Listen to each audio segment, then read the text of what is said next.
1, 2, 3. Tu fais exprès.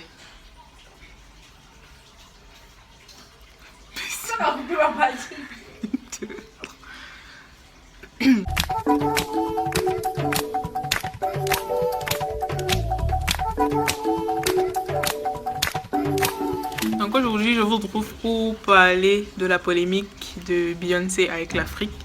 Si vous n'avez pas suivi la polémique, beaucoup de personnes, beaucoup d'afrocentristes, beaucoup d'activistes, en fait, tout le monde, presque tout le monde, j'ai l'impression, reproche à Beyoncé de s'inspirer lourdement de l'Afrique, que ce soit dans ses albums, dans ses lives, dans ses chansons, ses inspirations premières ces derniers temps, depuis Lemonade en 2016, tourne autour de l'Afrique. Donc beaucoup de gens lui reprochent de ne pas faire ses concerts en Afrique. Genre, ce serait logique parce que elle s'inspire lourdement de la culture africaine et elle rend hommage à beaucoup de personnes importantes pour la culture. Donc plein de gens se demandent pourquoi alors elle ne donne pas aux Africains l'opportunité de voir leur culture exposée dans un quelconque concert, dans un événement. Donc déjà, il faudra savoir qu'il y a beaucoup d'éléments à prendre en compte. Il ne s'agit pas seulement de s'asseoir là et de dire que non, Beyoncé n'aime pas l'Afrique, pourquoi elle ne vient jamais, ou de dire que non, l'Afrique est trop pauvre pour qu'elle vienne faire un concert. C'est-à-dire que pour moi, il ne faut pas être trop extrême. Il faut voir ça un peu sur tous les angles. C'est pour ça que même moi, en tant que fan de Beyoncé, je fais une nuance dans mes propos, vous voyez.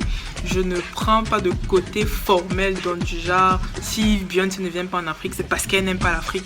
Ou bien si elle ne vient pas en Afrique, c'est parce que l'Afrique est trop pauvre. Non, il faut se poser pour analyser la situation parce que c'est quelque chose qui est vraiment compliqué. C'est pas un sujet à prendre à la légère. Non, si on se base sur cet argument-là, c'est qu'on ne pourrait rien faire. On aurait dit non, il ne faut pas ouvrir de nightclub parce qu'il y a des enfants qui meurent de faim, parce qu'il y a ci, parce qu'il y a ça. Non, l'Afrique a le droit à son propre concert de Beyoncé, mais pour moi, il faut que ça se produise quand l'Afrique sera prête en fait. Premier point que moi je vais raise en faveur de Beyoncé, c'est que il y a un problème d'organisation en Afrique. Il y a un problème sérieux d'organisation en Afrique. Et quand on regarde, c'est pas juste Beyoncé qui se produit pas en Afrique, c'est pas juste elle, il y a plein de superstars qui ne se produisent pas en Afrique dans le cadre de leur tournée, vous voyez. Il n'y a pas d'organisateur, je vois pas d'organisateur de concerts majeur. Il n'y a pas genre une agence qui s'occupe de ça, comme Live Nation, comme ils ont en France, aux États-Unis. Je ne vois pas ça en Afrique. Il y a peut-être des petits organisateurs indépendants.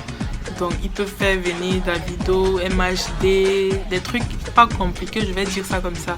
Mais pour une star à la stature internationale comme Beyoncé, il faut quelqu'un qui va savoir faire preuve de professionnalisme parce qu'il y a beaucoup de choses à organiser, vraiment beaucoup de choses. C'est pour ça que je me dis que moi, si c'est que Beyoncé doit venir en Afrique pour un concert digne de ce nom, qu'elle commence par l'Afrique anglophone là-bas.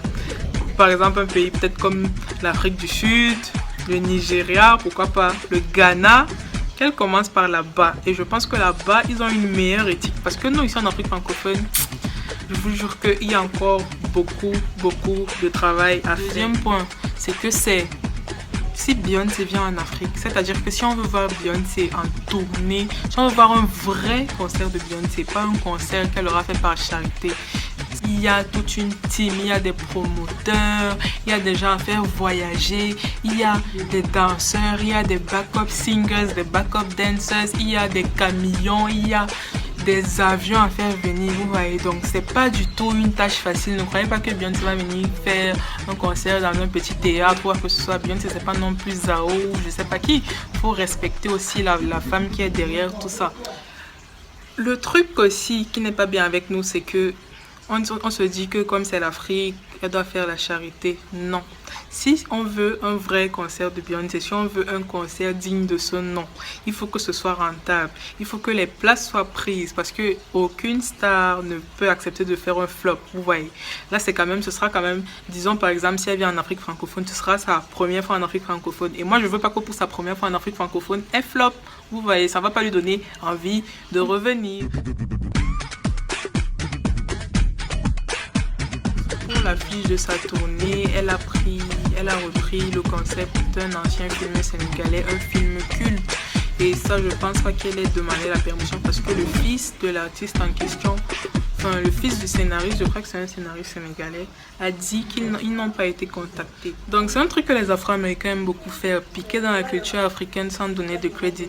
C'est arrivé avec Michael, quand Michael a samplé Mano sans sa permission, quand James Brown a samplé André Maritala sans sa permission. Donc il faut pas qu'on soit surpris en fait, il faut juste qu'on se fasse respecter parce que on peut pas les laisser prendre sans donner du crédit, tu vois. Ils ont cet héritage africain là, mais faut respecter l'artistry des gens en fait. Faut pas prendre sans demander. Donc ça, c'est un autre problème que Beyoncé a. Même si pour Limonette, je lui ai donné props parce qu'elle a pris des poétesses nigérianes, elle a rendu hommage aux déités Yoruba, la Meto et tout ça, c'était bien. C'était aussi bien qu'elles invitent des Nigérians à prendre part à ce projet, pas juste des Afro-Américains qui seraient là. Bon, là, je lui ai donné props, mais il y a aussi un truc, c'est que je disais que pour Limonette, justement, quand Beyoncé a mis en scène, ça s'appelle comment? Oshun et toute cette déité africaine, ça a été vu comme quelque chose d'acceptable. Vous voyez, c'était wavy, c'était... Parce que c'est Beyoncé qui faisait. Mais quand ce sont les Africains, quand on entend parler de Mami Wata et d'autres choses, on traite les Africains de sauvages, tu vois, parce qu'ils idolâtrent un dieu que les Blancs ne connaissent pas. Mais là, comme c'était Beyoncé, il y a eu personne pour critiquer. C'est pour ça que j'ai dit que c'est un peu une forme d'appropriation parce qu'elle s'est appropriée une culture, je ne dirais pas qui n'est pas la sienne, mais bon, tu vois, même si Beyoncé est descendante, même si Beyoncé est africaine quelque part, elle n'est pas de toutes les régions d'Afrique, tu vois. Elle n'est pas la culture Yoruba, par exemple, ça ne lui appartient pas à proprement parler. Donc c'est pour ça que j'ai parler d'appropriation, même si c'est pas exactement ça, c'était juste pour signifier que c'est devenu acceptable. Alors que quand ce sont les natives, même les gens à qui la culture appartient, on ne voit pas ça comme quelque chose d'appréciable, on voit pas ça comme quelque chose de wavy ou quoi que ce soit.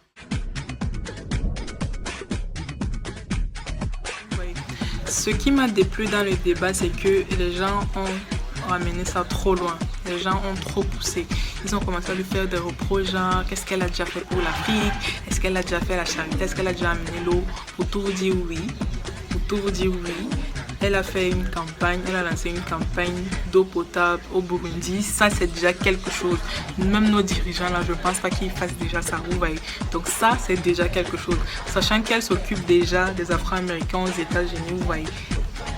Dans le cadre du mouvement Black Lives Matter, il ne faut pas non plus trop lui demander. On ne va pas demander à Beyoncé ce que vous êtes censé demander à vos chefs d'État. Il ne faut pas abuser aussi. Et la connaissance, c'est quelqu'un qui fait de la charité sans forcément crier sur tous les toits qu'elle fait de la charité. Donc ça, il faut que les Africains apprennent à se respecter. On ne va pas aller demander à une Afro-Américaine pourquoi tu ne viens pas nous sauver. Non, il faut qu'on apprenne à se respecter. Beyoncé, c'est pas un chef d'État, c'est pas un ministre africain. Donc apprenons à nous respecter. Si on veut vraiment faire un débat sur ça, il faut qu'on se pose les bonnes questions, genre est-ce qu'on a déjà prouvé notre rentabilité? Est-ce que ce sera possible? Il n'y a pas lieu pour le sentimentalisme, donc voilà. J'espère que j'aurai tout dit. Voilà, dégage. J'espère que j'aurai tout dit et je vous retrouve pour une nouvelle vidéo. C'est même quoi avec toi? Je vous retrouve quand je commence à gagner mon argent avec YouTube. Faut même pas venir me demander. Donc je vous retrouve pour une nouvelle vidéo.